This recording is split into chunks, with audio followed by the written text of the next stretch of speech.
स्कंद पुराण विश्वेश्वर जन्म, तपस्या और विश्वेश्वर लिंग का प्रागट्य और उसकी महिमा।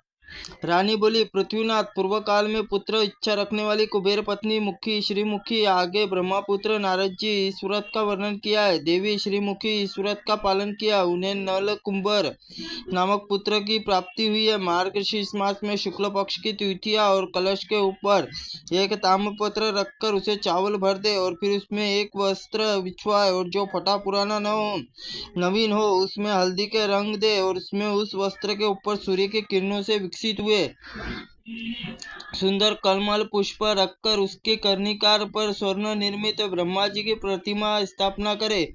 फिर रत्न रेशमी वस्त्र आदि के द्वारा भक्तिपूर्वक पूजा करे। नाना प्रकार के पुष्प, सुंदर नारंगी आदि फल, चंदन, सुगंधित पदार्थ, कपूर, कस्तूरी, उत्तम अन्न आदि नैवेद्य, इस प्रकार से पकवान, अगर धूप और सब वस्तुओं का यथावत उपभोग करना चाहिए। फूलों से सजाए हुए सुंदर मंडप में बैठकर निद्रा रहित होकर उत्तम वस्त्र मनाते हुए रात्रि को जागरण करे।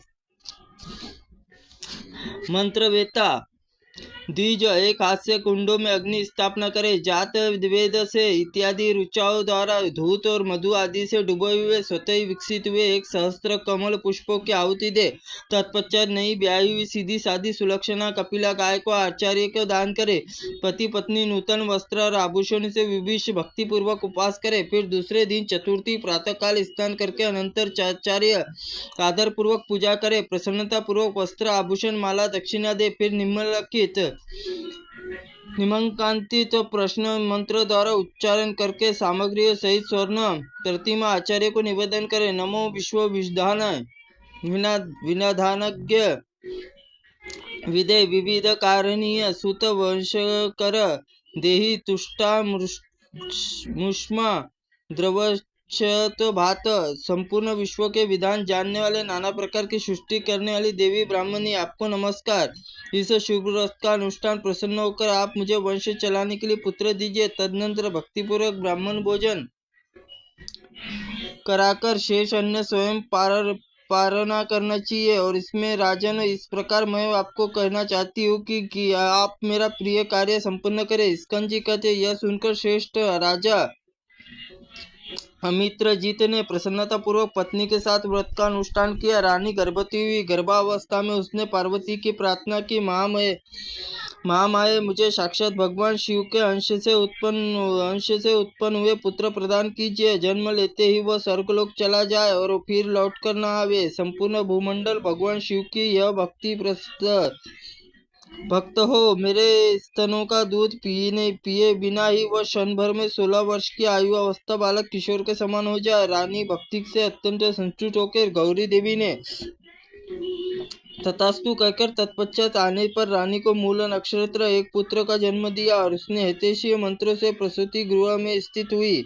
और रानी निवेदन किया कि देवी, यह पुत्र दुष्ट नक्षत्र में उत्पन्न हुआ है। यदि आप राजा के जीवन की रक्षा चाहती है तो इस पुत्र को त्याग दीजिए। यह सुनकर प्रतिव्रता रानी ने पुत्र को त्याग दिया और उसे धाई को बुलाकर कहा कि धाय, पंच समुद्र नामक महापीठ में विक्टा नाम वाली एक मातुका रहती है, उसके आगे इस बालक को रखकर तू इस प्रकार कहना, देवी, इस पुत्र को पार्वती ने दिया है, अब इसे मैं आपकी सेवा में सौंपती हूँ। पति के हित से इच्छा करने और रखने वाली महारानी ने यह बालक समर्पित किया है। रानी की इस आज्ञा का धाय उस सुंदर बालक के विवेकटा देवी के आगे रखकर अपने घर लौट आई। जब विकटा देवी ने योगिनी को बुलाकर इस बालक को तुम मातुगना आगे लेकर जाओ और जैसी आज्ञा हो वैसा करो, प्रयत्न पूर्वक रक्षा करो। विकटा के कहने पर आकाशगामिनी योगिनियों ने उस बालक को क्षण भर में वहां पहुंचा दिया। ब्राह्मी, मातुका, विद्यमान ब्राह्मणी, वैष्णवी, रौद्री, वराही, नारसिंह, कौरमी, महेंद्री, चामुंडा, चंडिका है।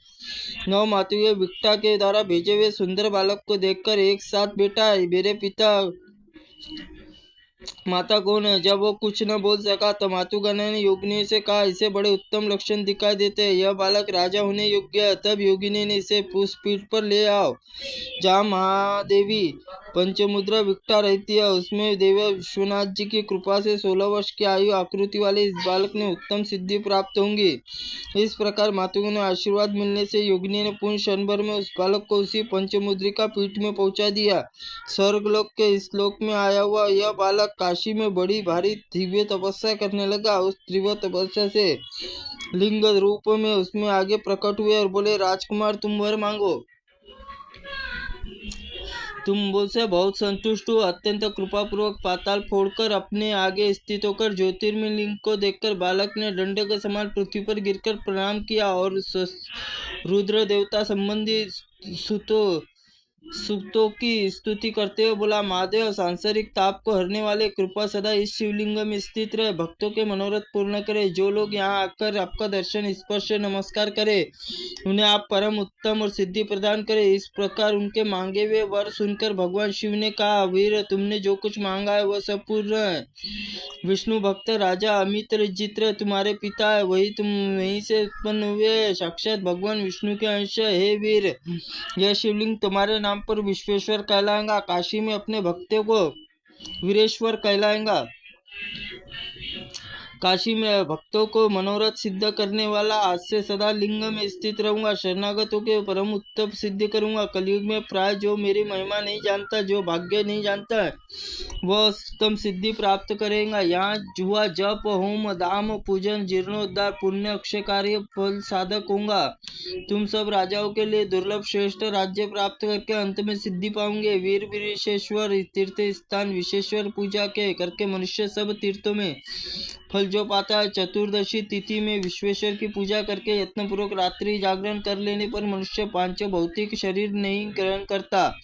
विश्वेश्वर के समीप महारुद्रीय जप करता हुआ अथवा कोटि रुद्रीय फल प्राप्त होता है। वीरेश्वर निकटवर्ती मनुष्य जो व्रत उद्यापन आदि करता है, पुण्य कर्म कोटि हो जाता है। जिसमें भगवान वीरेश्वर सम्मुख 8 बार नमस्कार कर दिवसे 8 करोड़ नमस्कार का फल मिलता है। वीर वीरेश्वर लिंग मेरे संपत्तियों का स्थान है। वीरेश्वर लिंग में करने वाले पुरुष सेवा करने वाले पुरुषों में मेरी आज्ञा जीते जी तारक ज्ञान की प्राप्ति हो जाएंगे। इसके लिए शुभ इच्छा रखने वाले पुरुषों को वीरेश्वर लिंग के सेवा अवश्य करनी चाहिए। त्रुटिपूर्ण वाक्य के लिए भगवंत आप हमें क्षमा करे। ओम नमः शिवाय नमः। ओम स्कंद पुराणाय नमः।